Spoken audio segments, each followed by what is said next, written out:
Corner of the Robe. This is one of the great stories. Great stories of David's insight. As Saul even says, who's ever heard of this? I mean, who ever heard of having your enemy right there and not killing him? David's loyalty to realize that this is God's anointed man to be king of Israel.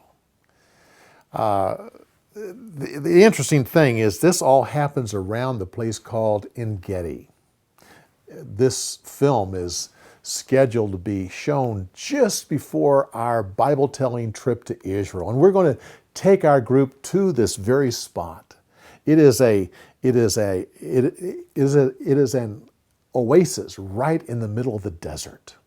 Jerusalem is up here, the Dead Sea is down here, and the desert is right here in between. Well, there's a spring that comes down a particular canyon called Getty, and it forms an oasis down at the bottom in this barren place. It's a beautiful place of waterfalls, and we'll be climbing up during that time. Some of the animals that is referred to are still there, the conies and the various things that live in the rocks.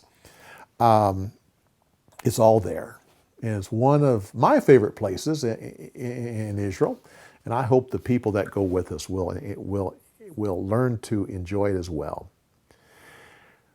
One note about David's loyalty here. It's important, the fact, for him to be loyal to God's anointed.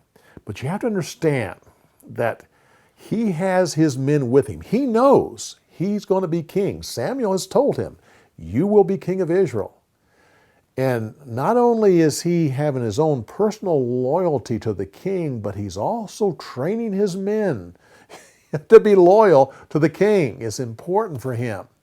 Lesson for us too, that many times the attitude that we show to others will be the attitude that will come back to us. Great story.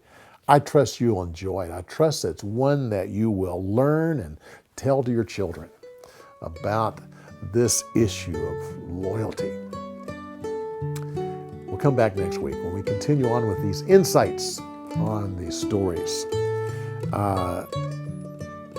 We'll see you next week.